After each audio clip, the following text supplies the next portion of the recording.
Halo, Assalamualaikum warahmatullahi wabarakatuh. Saya Rahmat Rusma Pratama. Em, Sengaja membuat video ini untuk channel saya Rahmat Rusma Pratama Channel. Sengaja dibuat untuk mengekspresikan beberapa hal dari saya terhadap situasi yang menurut saya ini perlu disampaikan. Di antaranya adalah situasi keindonesiaan kita. Saya bukan seorang alumni magister, saya juga bukan seorang doktor, tapi siapapun berhak berbicara terkait situasi dan konteks apapun yang saya lihat, realitas yang saya lihat. Gitu.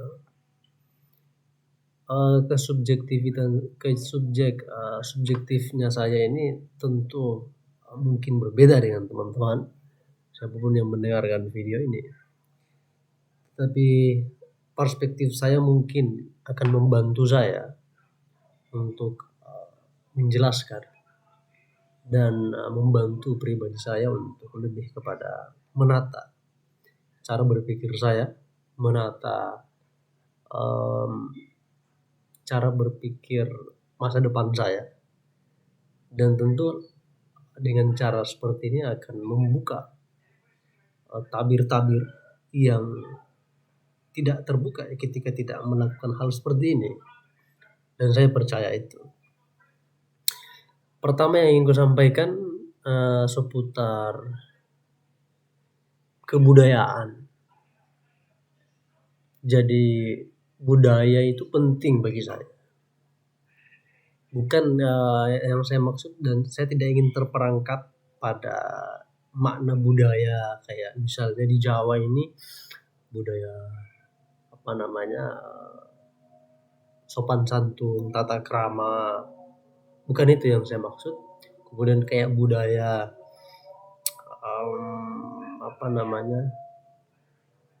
kayak malam satu suro kayak gitu, bukan hal-hal yang mistisisme, bukan. Ada satu kebudayaan yang menurut saya ada satu hal yang menurut saya membuat bangsa ini, Indonesia ini itu tidak maju sebagai satu negara, tidak maju sebagai satu bangsa. Itu karena ada faktor di mana masyarakatnya sebagai bangsa itu tidak maju. Itu dikarenakan oleh tidak memiliki kebudayaan progresif dan masif. Nah, siapa yang harus bertanggung jawab terkait hal ini? Menurut hemat saya tidak diperuntukkan kepada satu institusi saja. Sebutlah yang bertanggung jawab adalah pemerintah. Not only government, but also that involved about the problem, about the situation, about the culture is civil society. Di Indonesia sangat banyak organisasi kemasyarakatan. Sebutlah yang terbesar adalah Muhammadiyah, ada Nahdlatul Ulama. Tetapi menurut hemat saya tidak terlalu maksimal di dalam menciptakan kebudayaan yang maju. Yes, kita tahu bagaimana Muhammadiyah, Nahdlatul Ulama itu membangun satu institusi pendidikan misalnya. Tapi kita harus ingat bahwa hasil yang ada kita lihat hari ini itu adalah perjalanan panjang tokoh-tokoh Muhammadiyah di masa lalu. Jadi begitu korelasinya. Sebutlah misalnya Kiai Haji Ahmad Dahlan, mampu menciptakan satu kebudayaan progresif, kebudayaan yang melampaui zamannya.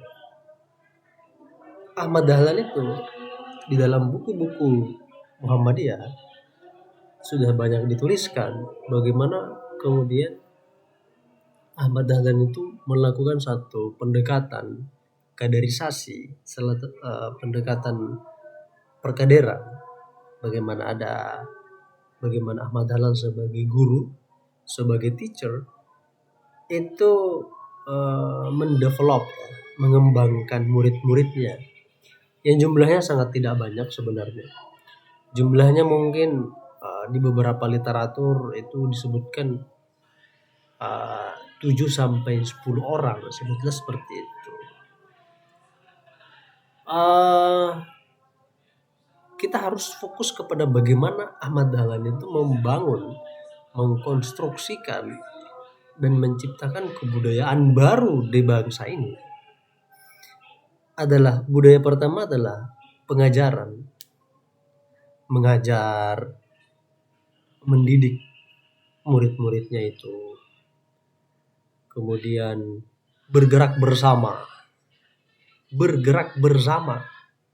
tidak parsial. Guru bergerak ke kanan, murid bergerak ke kiri, tidak. Tetapi ada leader di depan, kemudian ada murid di belakang, ada murid di samping kiri, ada murid di samping kanan. Ini bersamaan. Nah, itu berbeda dengan hari ini. Di beberapa kepemimpinan, di beberapa pimpinan pimpinan Muhammadiyah saya lihat. Pimpinan Muhammadiyah itu berada di depan. Gitu. Kadernya ini tertinggal jauh. Jadi filosofi atau kebudayaan memimpin, kebudayaan mengorganisir, kebudayaan mengorganisasi anak muda ini di hari ini tidak maksimal, parsial sekali. Kalaupun ada tokoh Muhammadiyah itu kemudian mengorganisir, itu hanya sedikit saja. Di samping kanannya hanya beberapa orang, samping kirinya beberapa orang. Nah, ini menjadi masalah yang saya lihat di tubuh civil society dalam hal ini sebetulnya adalah Muhammadiyah. Nah, ini yang saya sebut adalah masalah kebudayaan. Saya tidak banyak bicara terkait Nahdlatul Ulama secara dalam karena saya bukan bagian dari NU. Tapi saya lihat juga di NU, saya tidak tahu apakah dibuat secara sengaja atau tidak, tapi kebudayaan NU kita lihat per hari ini di media sosial. Orang menyebutnya gus-gusan gitu. Budaya gus-gusan juga ini menjadi satu problematika karena dia melakukan satu aktivitas dakwah, tetapi isi atau konten dari ceramahnya ini kadang menggiring masyarakat justru tidak belajar hal-hal yang baru, tidak belajar hal-hal keislaman, kemodernan, tidak membawa umat Islam itu maju. Justru kemudian ada perilaku penghinaan sebetulnya yang terjadi pada Gus Miftah. Dan budaya gus-gusan ini juga dinilai tidak berhasil oleh masyarakat membawa satu gerakan, membawa masyarakat kepada jalan yang benar. Tetapi justru poin kebudayaannya adalah budaya ngumpul, budaya berkumpul. Guyon di sana, budaya yang intinya kumpul, duduk, bahkan mungkin dapat ilmu, tapi ya tadi poinnya saya adalah tidak menggiring kepada kemajuan gitu. Kembali kepada Muhammadiyah. Sebetulnya misalnya di konteks Jawa Tengah gitu. Di beberapa tempat, mungkin saya tidak ingin mengeneralisir, tapi mostly ya saya lihat memang Muhammadiyah ini cenderung gagal di dalam mengorganisasi masyarakat. Justru saya lihat ada sikap atau ada perilaku kelompok-kelompokkan kecil gitu ya. Tidak humanis justru gitu. Tentu saya mengungkapkan ini secara berani karena memang saya muak melihat kondisi ini gitu. Bagaimana ada satu tokoh misalnya, di samping kiri kanannya ini, dikelilingnya ini hanya sekelintir orang. Tidak ada pendekatan, tidak ada komunikasi yang deep, yang dalam antara seorang pimpinan dengan kader. Nah ini menurut saya ini tidak sehat di dalam satu organisasi. Ketika kita ingin membandingkan dengan pendirinya Ahmad Dahlan ini kan dengan kadernya ini kan dengan murid-muridnya kan sangat humanis, hubungannya sangat kuat, ada hubungan emosional. Selain transfer intelektual, knowledge, ilmu pengetahuan, juga ada transfer semangat. Nah, ini bisa terbentuk jika memang guru dan murid, pemimpin atau pimpinan organisasi dengan anggota organisasi terjalin hubungan yang erat, terjalin hubungan yang kuat, sehingga ada saling pengertian terhadap satu sama lain, terhadap organisasi ini. Gitu. Tapi sebenarnya kalau kita mau jujur, jauh sebelum ada Ahmad Dahlan, sebenarnya Nabi Muhammad SAW itu telah mempraktekkan hal demikian sebagai satu pemimpin umat, sebagai satu pemimpin agama, dan juga sebagai satu pemimpin negara. Bagaimana Nabi Muhammad sebagai pemimpin itu sangat dekat dengan sahabat-sahabatnya dan bahkan menyebut anggota-anggotanya atau pengikutnya itu dengan kata sahabat. Ini mengindikasikan bahwa ada relationship, ada hubungan yang bagus dibangun oleh Nabi Muhammad. Karena Nabi Muhammad saya rasa sangat sadar bahwa di dalam membawa agama ini sebagai satu nilai, sebagai tidak hanya nilai, sebagai selain nilai adalah sebagai satu rumah besar, tenda besar manusia, sebagai satu gerakan itu kalau mau bisa maju dan selamat agama ini, atau saya ingin mengganti diksinya, agama ini sebagai rumah besar dan ingin berkemajuan atau ingin berkembang di seluruh dunia, maka harus dibangun fundamentalnya, dibangun fondasinya. Apa fondasinya? Fondasinya adalah kebersamaan. Kebersamaan di dalam pemikiran, kebersamaan dengan semangat. Jadi kalau kita lihat Nabi Muhammad kan interaksinya sangat dekat tuh dengan muridnya, dengan sahabat, sehingga para anggota, para kader juga pada konteks kebudayaan di Indonesia ini, pada konteks kebudayaan di Muhammadiyah ini, itu justru bagus begitu, justru akan lebih kuat. Kenapa saya mau menjelaskan kebudayaan justru menitik beratkan kepada Muhammadiyah? Karena Muhammadiyah ini adalah civil society yang saya sebut sebagai juga adalah jalan kedua, jalan alternatif masyarakat Indonesia untuk ikut serta membangun bangsa ini. Kita tidak bisa begitu ketergantungan dengan negara, karena negara juga tidak cukup mampu, tidak cukup kuat di dalam mengantarkan bangsa ini kepada kemajuan, kepada kesejahteraan, kepada kemakmuran, dan kepada keadilan. Jadi harus ada jalan kedua, alternatif. Nah, civil society adalah harapan, organisasi ini adalah harapan, karena organisasi ini membawahi kelompok-kelompok. Jadi banyak sekali organisasi. Jadi misalnya sebutlah Muhammadiyah ada kader, ada warganya. Muhammadiyah ini karena memiliki warga, memiliki kader, maka difokuskan di sini saja. Difokuskan di sini, melakukan pendekatan. Nanti dari gerakan civil society ini Muhammad ini menjalan. Nah, tapi agenda-agenda gerakan-gerakan ke dalam yang menguatkan ini itu justru tidak kuat sebenarnya. Jadi budaya parsial itu sudah terlihat. Budaya ketidakbersamaan itu memang nampak di depan panggung itu nampak. Muhammad itu kompak, Muhammadiyah itu. Tetapi sebenarnya Muhammadiyah ini punya potensi bisa jauh lebih maksimal ketika dibenahi ini. Kerjasama antara pimpinan, warga, kader. Nah, ini yang saya lihat bermasalah jadi kita itu kehilangan dan tidak tahu ini kita kebudayaannya apa begitu.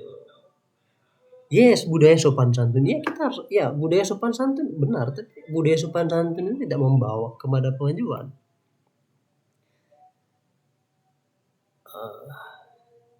Ini yang saya resahkan sebagai satu kader ya, sebagai satu bangsa, sebagai satu warga negara ini. Jadi saya punya pandangan untuk membangun bangsa ini tuh tidak hanya masuk sebagai pemerintah, tidak hanya masuk sebagai anggota DPR misalnya, tidak harus menjadi pegawai pemerintah, tapi menjadi civil society itu sudah langkah yang benar sebenarnya. Tapi persoalannya hari ini kita tercerabut dari akar-akar kebudayaan, tidak jelas gerakan ini. Gerakannya ada, frameworknya ada, tapi hubungan emosional,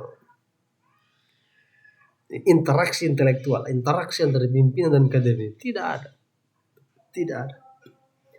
Sehingga ini menjadi problem yang menurut saya sangat serius. Jadi solusinya bagi saya per hari ini adalah pimpinan-pimpinan Muhammadiyah itu tidak boleh egoistik, tidak boleh sok sibuk, seolah-olah tidak ada waktu untuk berinteraksi dengan kader. Itu bullshit bagi saya. Itu kesalahan di dalam memimpin ketika tidak memberikan ruang dan waktunya untuk berinteraksi secara dalam dengan kadernya.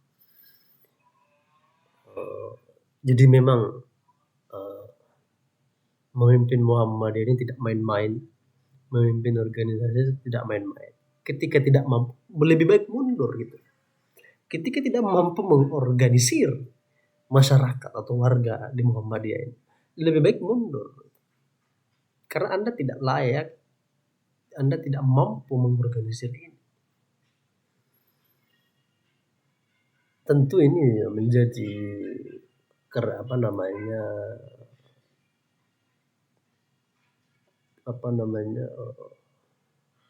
sebagai jalan solusi terhadap bangsa ini civil society harus sadar diri, harus mengevaluasi dirinya. Karena sebenarnya banyak rakyat di belakang, banyak masyarakat di belakang civil society itu berharap betul dengan kehadiran civil society sebagai jalan kedua di dalam mengantarkan mereka kepada pintu-pintu keselamatan, kepada pintu-pintu kemakmuran, kesejahteraan, kemerdekaan yang utuh. Mungkin itu saja yang bisa saya sampaikan seputar hal-hal keresahan. Jadi mungkin kalau saya tidak resah ini, saya tidak akan membuat video ini. So no problem.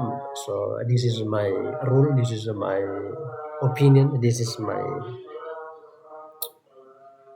statement about about the situation of my country, situation of Indonesia in Indonesia. Thank you. Terima kasih telah menonton sampai selesai video saya. Semoga bermanfaat dan terpengaruh dengan pikiran saya. Terima kasih. Assalamualaikum warahmatullahi wabarakatuh.